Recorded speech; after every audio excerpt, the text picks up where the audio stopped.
In the mid-90s, I worked as a makeup artist, offering my services for various occasions such as print ads, local fashion shows, weddings, and proms. Despite not being involved in high-profile events like NYC Fashion Week, I had gained a solid reputation in the local industry, and my prices reflected my expertise. To ensure a clear understanding of my clients' expectations, I included a free demo session a week before their appointment. To avoid people taking advantage of this offer for a free session, I required upfront payment. Now, let me share a particular incident involving an entitled mother, EM, and an awesome bride, AB.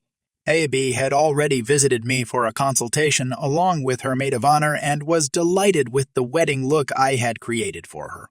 However, on the day of her wedding appointment, EM decided to join her daughter, hovering over us and providing unsolicited suggestions. She made comments like, for $200, she'd better look like Cindy Crawford. And I think she needs more blush. Remember, it was the 90s. I worked efficiently, which was typically appreciated by my clients, as they didn't want to spend an entire day in the makeup chair. However, EM was taken aback and displeased that I finished AB's makeup within just 30 minutes, feeling that she hadn't received her money's worth. AB, the one who was actually paying for my services, was extremely satisfied with her look and made sure to express her contentment to EM. Despite this, EM began hinting and eventually demanding that I either provide her makeup for free or refund $100 since I had completed the job quickly. I took a moment to explain to her that AB wasn't paying for my time, but rather for my expertise and the high-quality products I used. EM, in a fit of frustration, stood up with her hands on her hips and shouted that I was cheating her daughter. She even threatened to ruin my professional reputation if I didn't comply with her demands immediately. AB, understanding the situation, physically escorted EM out. While apologizing for her behavior, EM continued to yell at me and make baseless threats, although online platforms like Yelp didn't exist back then. A few weeks later, I received a bottle of wine from a B accompanied by an apology note, which was a kind gesture. In the end, I got a free Cabernet, earned my $200 fee, and acquired a memorable story that I still share 26 years later. Once upon a time in 1966, there was a remarkable love story that unfolded in Michigan. It involved my dear friend and his wife, who had been secretly dating for several years. Their relationship faced many challenges due to the racial tension that prevailed during that era. You see, my friend was black, while his beloved wife was white. To protect their love from unnecessary conflict, they decided to keep their relationship a secret from their families. After a year of dating, they made a bold decision to elope and have their honeymoon in Washington, D.C. They only invited a select few, and I was honored to be included in that intimate circle. Unfortunately, their plan hit a bump when the sister, who had stayed behind due to school commitments, accidentally let slip what was happening to their parents. Unbeknownst to the couple, the parents hurriedly made their way to D.C. to stop the wedding. In their desperation, the parents arrived at the ceremony location but missed the actual event. They approached the reluctant reverend, desperately seeking information on the couple's whereabouts. Reluctantly, the reverend provided them with the name of the hotel where my friend and his wife were staying.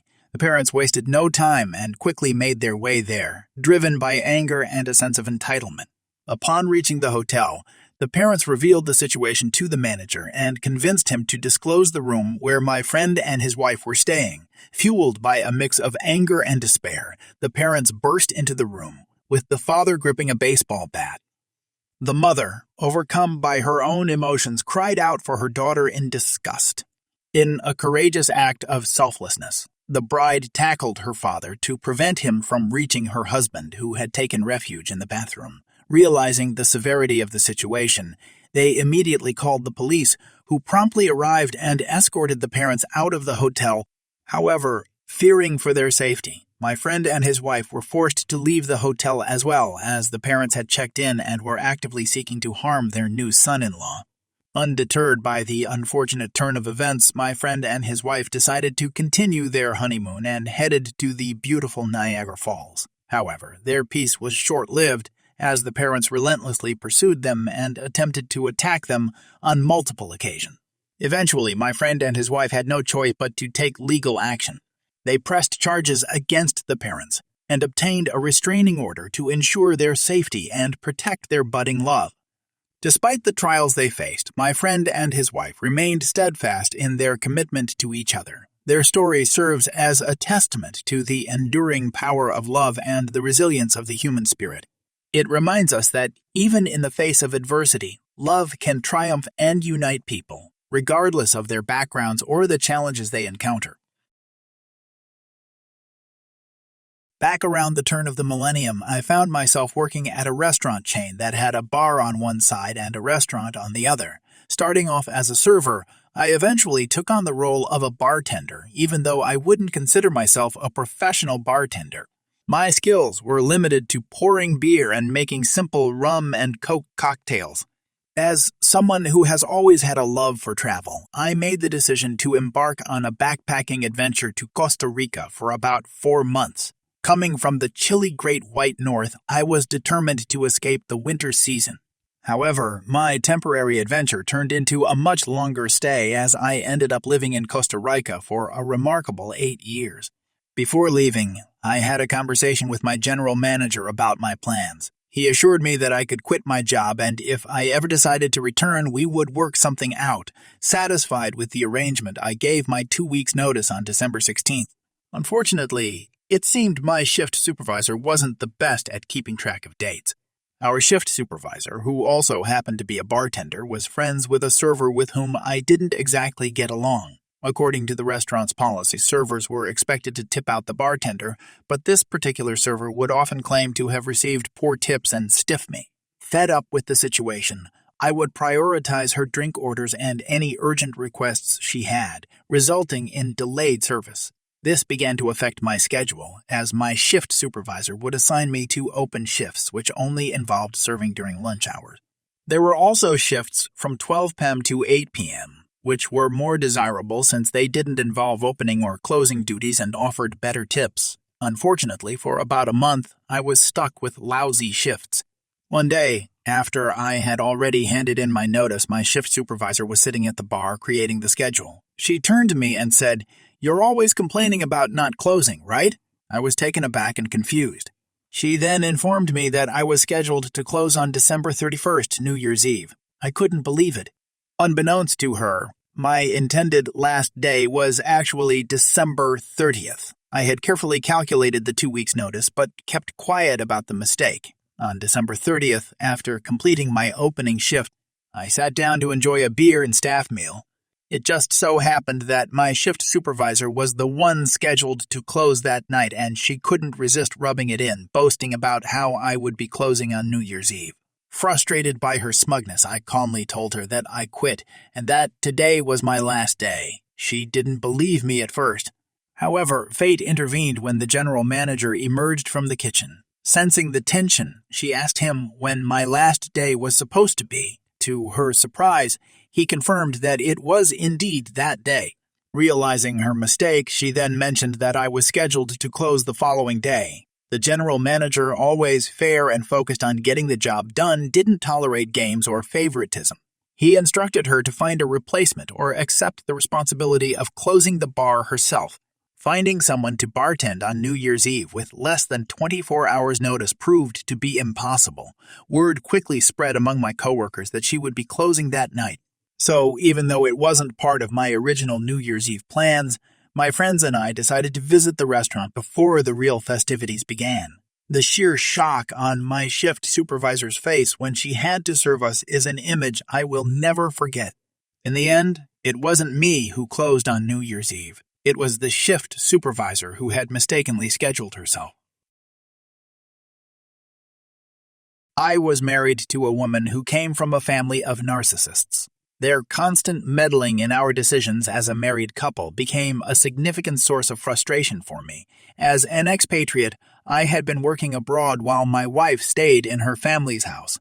One particular member of her family, my brother-in-law, Beal, was in his late 30s and unmarried. He was an entitled, lazy individual who had never held a job. Whenever my wife and I had an argument, he would try to manipulate her against me.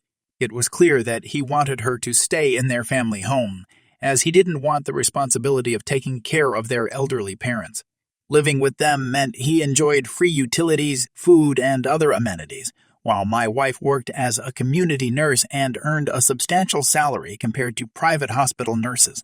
My bile was the type of person who would change the TV channel without asking, help himself to my food without replacing it, and think he could use my belongings as he pleased. He would dictate my actions simply because I was living in their home. On one occasion, he even had the audacity to inquire about my finances. When my son had a minor operation and we were at the hospital, he ate all of our food. This behavior showcased the kind of person he was, a complete douchebag. Whenever my wife and I argued, which was often because she was reluctant to leave her childhood home, my bile would confront me, shouting and accusing me of belittling him or their way of life. Despite being physically capable of overpowering him easily due to my background as a weightlifting athlete standing at 5'11" and weighing 285 lbs, I refrained from engaging in fights or talking back. I tried to maintain a professional and polite demeanor because I was on their property. My bile was an incredibly insecure individual who had no ambition to achieve the things most people his age would have, such as a stable job, a family, and his own home. He was content with living off his parents' pension money without making any effort to better himself. In his mind, there was no reason to make an effort. A few years ago, my wife and I found ourselves in a custody case concerning our 1-year-old son. They went to great lengths to block any communication I had with my child until he turned 3 years old. If I was lucky, I would catch a glimpse of my son through a video call accompanied by my biles screaming in the background, demanding that I stop talking to my own child. They believed they had won when I filed for divorce after the initial custody case. However, in our country, divorce is not easily granted, and we had to pursue an annulment instead. Last year, in 2021, I made the decision to be the mature person in this situation for the sake of my son and my own growth. And my wife also desired to break free from her older brother's constant control. It's important to note that both my wife and I were already 34 years old at the time. We reached an agreement to try and mend our relationship because our son was growing up and had many questions. We didn't want him to grow up in a broken family with a narcissistic uncle residing in the same house. In short, we decided to take the leap and informed everyone, except for my bile, of our plan to move out and establish our own place, away from her family's home. Unsurprisingly, my Bill was the last to find out. Upon hearing the news, he became furious and started crying in anger. Like a petulant child, he ran to their other sibling who lived nearby, attempting to convince them that I was a terrible person and pleading for their help in persuading my wife to stay. However, they refrained from interfering as they had witnessed the consequences of the 3 years my wife and I spent apart. I didn't miss any child support payments and regularly visited my son whenever I was in the country. The next day, I arrived with a large delivery truck to pick up my wife and son along with their belongings. My bile looked like a complete fool as everyone else had been aware of our decision for over a week. Inside my head, I couldn't help but laugh at the absurdity of the situation while loading the truck with my wife's and son's possessions. Meanwhile, my bile helplessly watched from his sister's house, unable to do anything. Eventually, their parents will pass away due to old age. They are in their mid-70s, and he will be left alone.